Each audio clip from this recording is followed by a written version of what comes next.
loves, and welcome back to Your Hero's Quest, where we discuss all things hero's journey, self-development, and spirituality.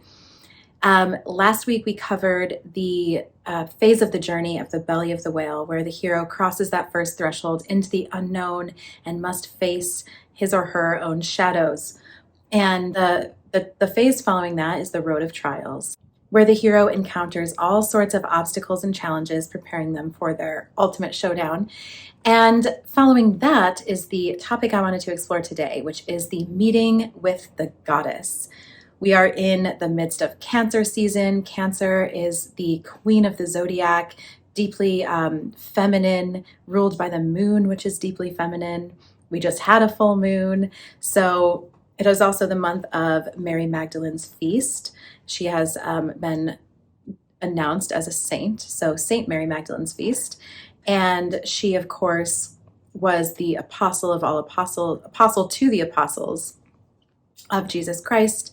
She was, this might be a bit controversial, but she was Jesus's wife. She was the divine feminine, married with the divine masculine. And she is also deeply linked to the lineage of the rose and the sacred mysteries of the rose. So, which is also very deeply linked to the divine feminine principle. So anyway, the theme of the goddess, the divine feminine, the woman, all of that. So my man Joseph Campbell says that woman in the picture language of mythology represents the totality of what can be known. So woman is like the mother principle, is the creation principle, is the goddess, is the earth, is the cosmos, is this sacredness, this link to the divine and all that can be known. And I mean, when you think about it, woman is the bridge between the divine and the material world. We are the ones that bring forth life into the world. The soul or spirit comes through us and begets a human form and is birthed into this reality that we're in. So, of course, the divine masculine is also extremely important, and the divine feminine cannot be without the divine masculine, but the feminine has this really deeply important place. And of course, it's been lost over the ages, which we will totally touch upon, but I think it is deeply coming back in this present age. But of course, the church, decimated paganism, which was the worship of goddesses and gods, and deemed it, only appropriate to worship one god, who was a male. Mother Mary was the feminine that people could still worship, and she is actually known as like the rose without thorns, so she's linked to the rose lineage as well.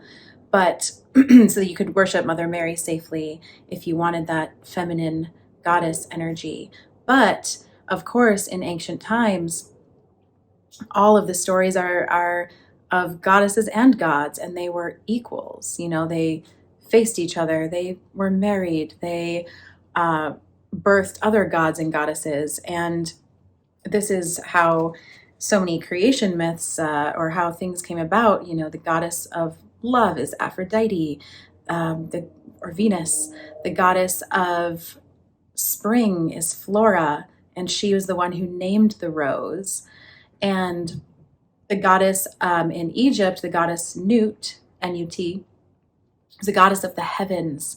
She is like this overarching creator force, and she would swallow the sun in the west. It would go through her in the night, and then she would give birth to it in the east every day.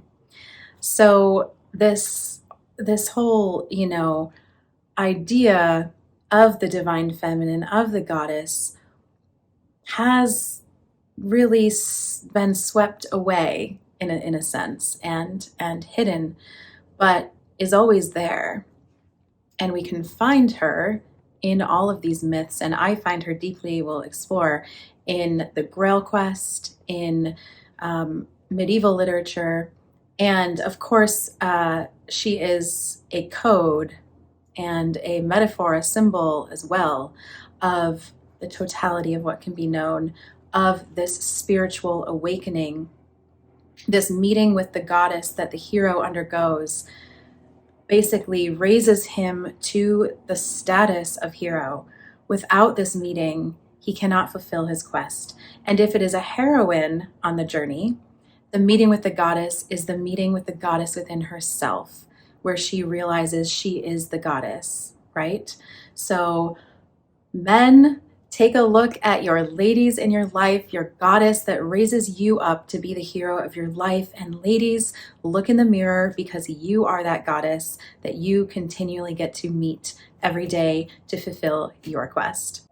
Some modern examples of this, and of course I always touch on Lord of the Rings, but Frodo is embarking on a very perilous part of his mission. He's really headed towards Mordor. He's getting closer, and he and Sam, Aragorn, Gimli, Legolas, the whole fellowship goes to Lothlorien, where they meet Galadriel, and she is the ultimate elven queen goddess.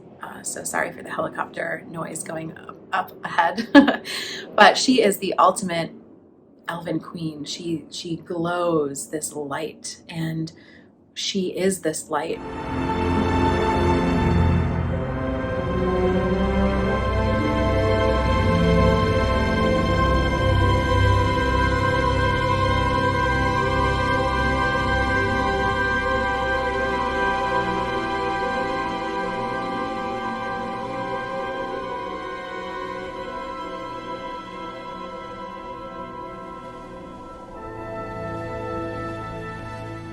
She is the knowledge and wisdom of the ages. She is that feminine force. And the gift that she gives to Frodo is a vial of light.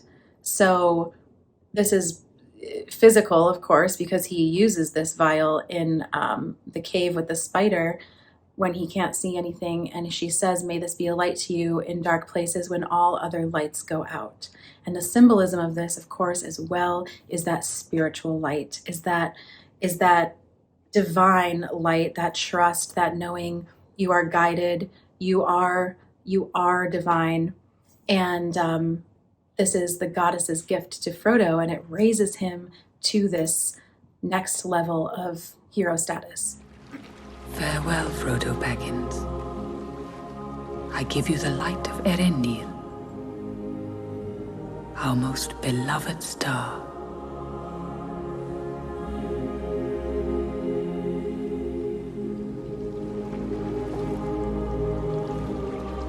May it be a light for you in dark places when all other lights go out. Aragorn also has this with Arwen, who becomes his bride, and she raises him to his status as king. He doesn't become king without his wedding to her, this other elven goddess queen, who has also given him an even star necklace, which is also this light. So obviously, again, physical things, but also deeply symbolic.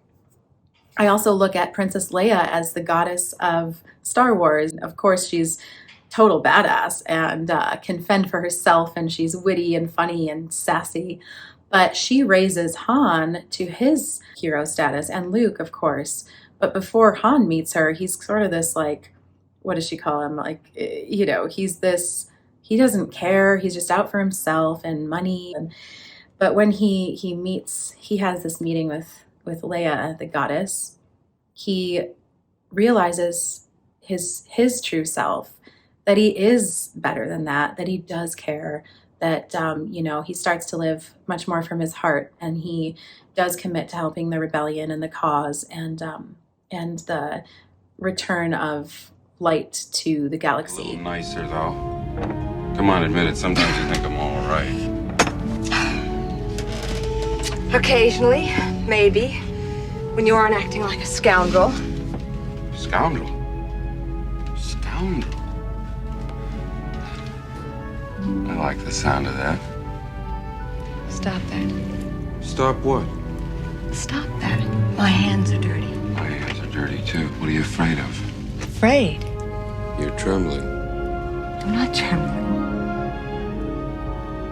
You like me because I'm a scoundrel. There aren't enough scoundrels in your life. I happen to like nice men. Nice man. Very nice. And you know, this whole idea of meeting with the goddess is also kind of like in the belly of the whale, when you must sort of die to yourself and be reborn. Joseph Campbell talks about the virgin birth as that, as dying to your animal nature and being reborn of the heart, of this spiritual self. And like the Savior, Jesus, who dies and is resurrected, and he is in the tomb for 3 days and nights, the moon constantly, you know, the moon, this feminine principle, constantly dies and is reborn. It's constantly transforming, and it is dark for 3 days. And just all of these things are all connected and in such perfect order. And that's why these myths, all myths and all these things in them, are these metaphors for greater things at play, as above, so below. And of course, we all have feminine and masculine within us. And we are always trying to blend those principles to be our ultimate selves. You know, to achieve a goal, you have to have the feminine creativity, trust, vision, surrendering, receiving, but you also must have the masculine action and list setting and going after what you're, you know, this fire, this passion to go for what you're wanting to do and put action forth. So the two are, of course, needed, and that is also in a sacred union, which again is seen in Jesus and Mary Magdalene, is this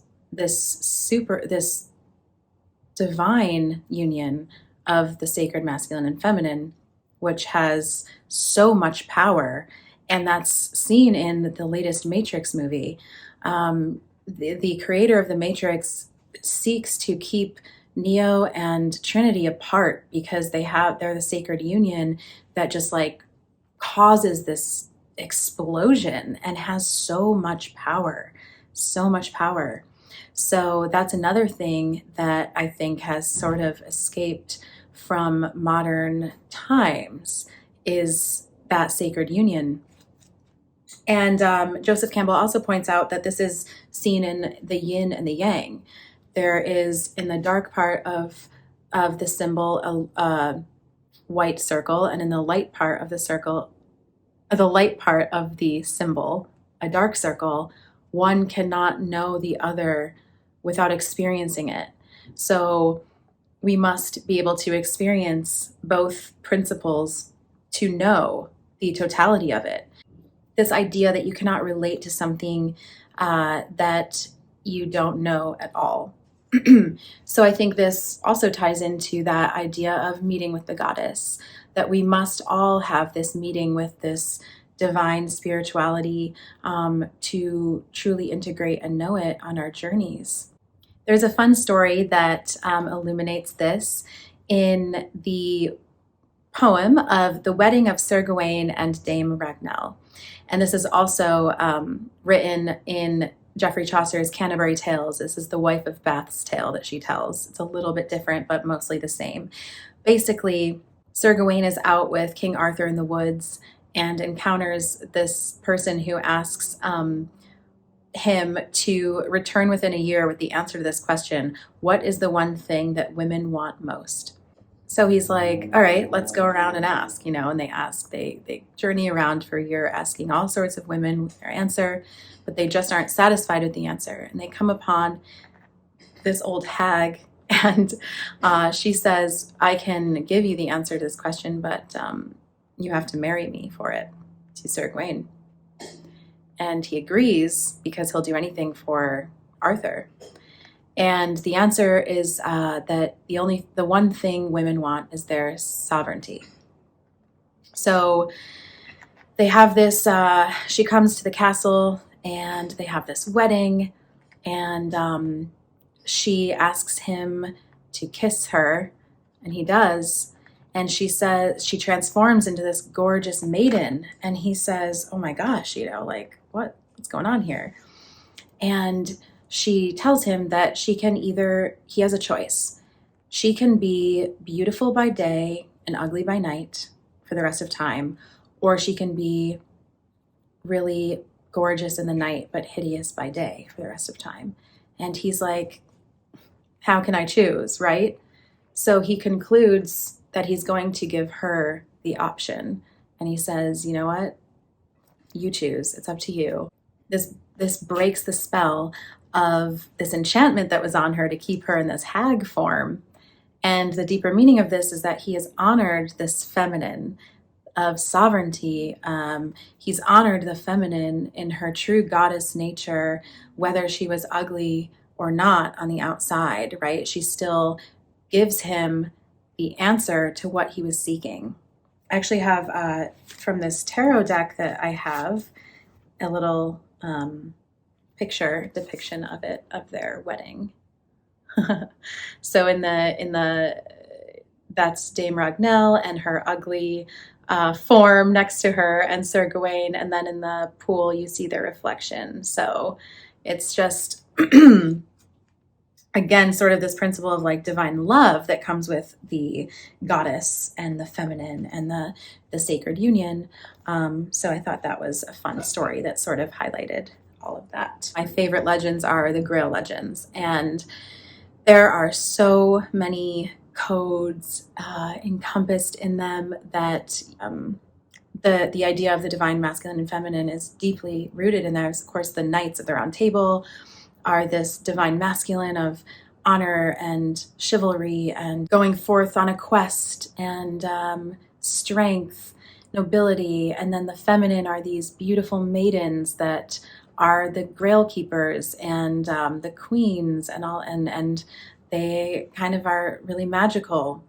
So this is all also in this sort of magical land.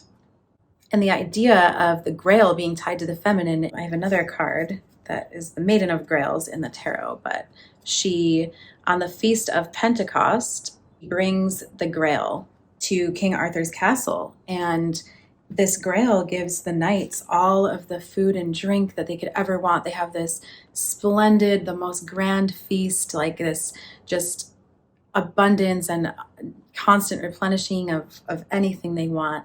And when the feast is up, the Grail goes away and sort of disappears.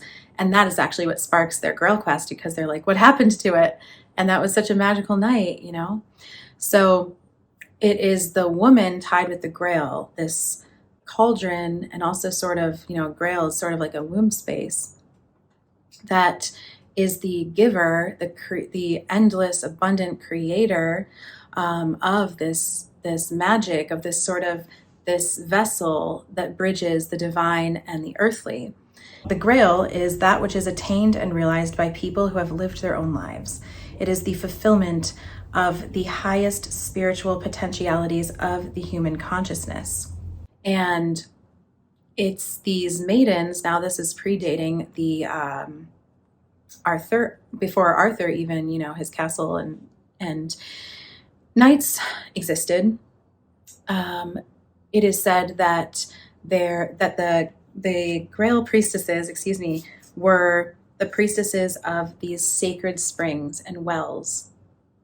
And these are these moon priestesses, and they're sort of linked to the realm of fairy. And it was said that they would serve any traveler that came their way from these sacred wells. And this is a passage from the Elucidation, which is that tale that predates the Grail Quest tales. It's anonymous, but it was written in the 13th century. So it says, no one who wandered the byways, be it evening or morning, whether to drink or to eat, would need to change his route, save he who turned towards the wells. He could request nothing by way of fine food that pleased him that would not be given to him, provided he asked reasonably. Then would arise, as I understand, a maiden out of the well. And these maidens don't, discriminate. They offer refreshment to any traveler who comes by. He could not have asked for one more beautiful. carrying a golden cup in her hand with meats, pies, and bread. Another maiden bringing in turn a white napkin and dish of gold and silver, in which was the meal that had been asked for, by whoever had come for the meal. At the well, many were well received, and if the meal did not please him, many others were brought, all as desired. So the author then says, this hospitality seems completely unconditional, suggestive of an ancient accord upheld by fairy and human races. These travelers on their quest meet with these goddesses because they're not quite human and are given whatever they desire. And again, the Grail being this feminine force, it's linked to these Celtic myths of the cauldron of regeneration, of immortality. The water of the Grail brings beauty and abundance to earth. It's that bridge between the earthly and the divine. And basically what happens is King Amangon and his army come through, and he is an evil king, and he decides that he wants this maiden, one of these beautiful maidens, for himself. So he, deflowers her, he steals her golden cup and takes her off into the woods, and all of his men see their king doing that, so they're like, oh, well, we're going to do this too. So the maidens are violated and decimated, basically, and the wells all completely dry up, and the rivers run dry, and the grass, goes dry, and the leaves fall from the trees, and this leads to this wasteland, this symbolic taking of the feminine in this really violent way. And so many, many years later, King Arthur and his knights seek to restore these wells, and they vow to find the maidens and protect them at all costs with all honor, and get the springs, with water in them again. And this is what leads to the Grail quest, and it's sort of this divine masculine that then goes to rescue the feminine. So it is all completely interwoven, but I think that tale speaks deeply to the taking of the feminine out of the story, out of the myth of our lives, largely by the church. Again, as I had spoken about in the beginning, of course, when Christianity came around and was doing the Inquisition and just burning down towns and anyone who wasn't in accord with this new way, this, the feminine went underground. And this is linked to the Cathars, which was a spiritual sect in the 12th to 14th century, mostly in southern France and northern Italy. But they were actually worshipers of Mary Magdalene. And it is said that she wrote a scripture called the Book of Love, which they studied and revered. And they were completely wiped out by the Inquisition. Unfortunately, they were burned, they were executed, and their castles were destroyed. But right before the last Cathar was executed, he said, in 700 years, we will return when the laurel turns green again. And basically, this is when love returns. And the very interesting thing about this prophecy is that it was said in 1321. And guess what 700 years later is? 2021. So perhaps we are in this time of the return of this divine feminine, because as much as the church needed this power grab to instill the patriarchy and put on top of the feminine the masculine, put the God on top of the feminine, rather, where they used to be equals facing each other, we can restore this idea of the goddess and this worship to the divine feminine that is really such a deep key to all, and it's the key to awakening the masculine. Again, when the hero meets with the goddess, he is brought into himself, into his higher being, into this spiritual rebirth to fulfill his own destiny in his quest. One last thing I wanted to visit on this topic, and this topic is, of course, so vast I might do a part two, is from Dante, who, of course, wrote the Divine Comedy. And this is his work, Vita Nuova, in which he recounts his meeting with Beatrice, who is his love, and Vita Nuova means new life. So this book talks about the new life that he has after he meets Beatrice.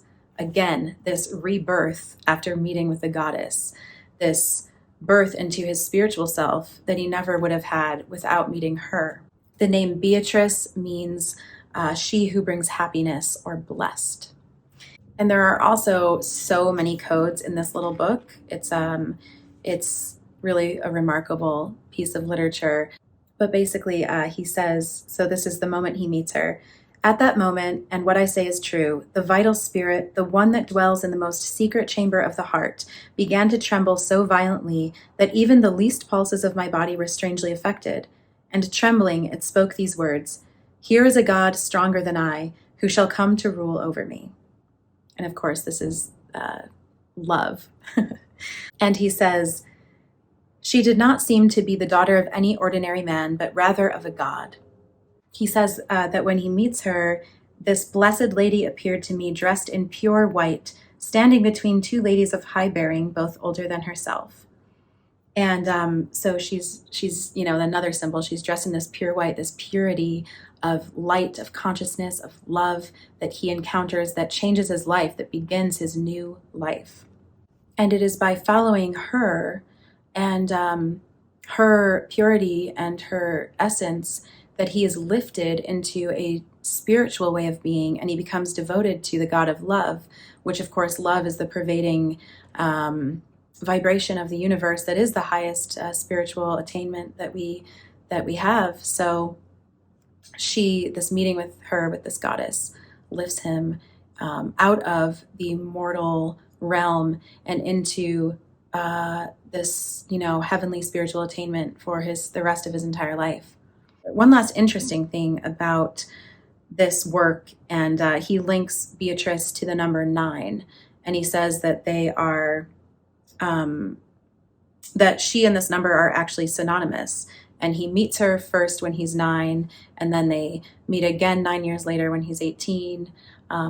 But basically, so that all may understand that she is a miracle whose root is in the miraculous Trinity.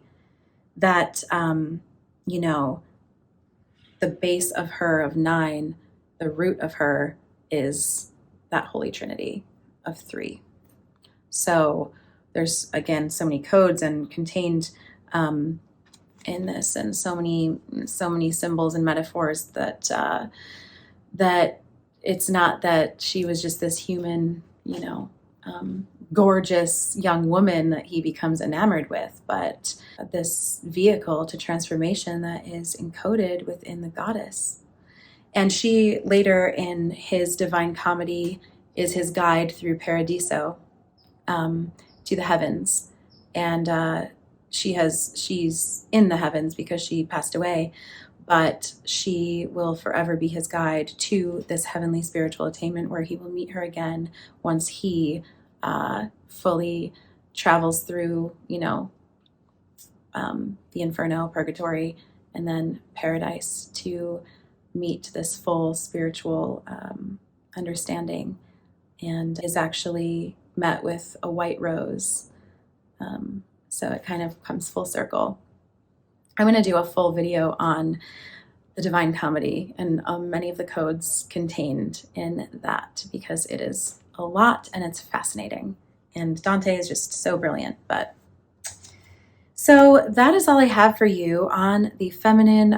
Again, it's such a vast subject, and looking at it from this view of mythos and medieval legends and all of the really deeply sacred parts of the principle that lead to that sacred union and have that elevate, the feminine to this really this ideal that is the creation of all.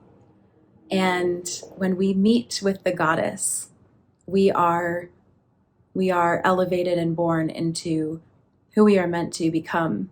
So again, whether you're a hero who meets with that divine feminine to become your best, most true, authentic, spiritual, highest self, or you are that heroine journeying on and meets with herself, the goddess within, to find that spiritual fire that lives within you, I empower you to do so, and to really just find that deep gratitude for whatever feminine you have in your life, yourself. The feminine, again, is that creativity, that receptivity, the ability to receive, to be in the flow of life. So whether you are a man or a woman, we can all tap into that to really enhance our quests and our missions.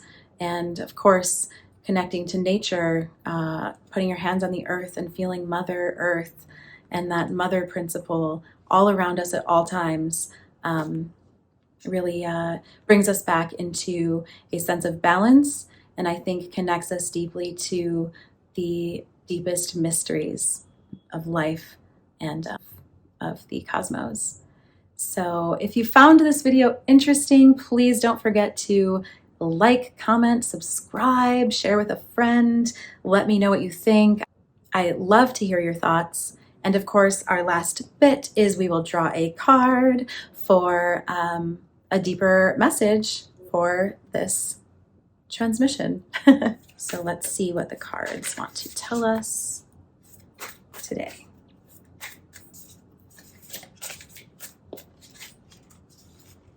One with the sun, be the light. When you can't find the sunshine, be the sunshine. Message: you are at one with the light of the universe. Every cell of your body, your temple, is a miniature sun. You are the sunlight of the spirit. There is nothing you have ever done or will do that can diminish your light. Even though clouds of self-doubt may temporarily obscure your awareness, behind those clouds, your inner radiance still shines. Whether or not you realize it, you emit divine awareness. You are not moving toward the light on your hero's journey, beseeching it to have mercy on you. Your wake-up call is to realize that you can run, but you can't hide from your true nature. This is not grandiose. It is a humble truth that also applies to your brothers and sisters on this planet. Be still, knowing the ground you stand on is holy. The spotlight of divine love, intelligence, beauty, and creativity is on you. And of course, that sunlight is the goddess. And never run from her, but receive her and all of the gifts and illumination that she has to give you on your path. So again, thank you so much for joining me today, and I will see you in the next episode. So much love.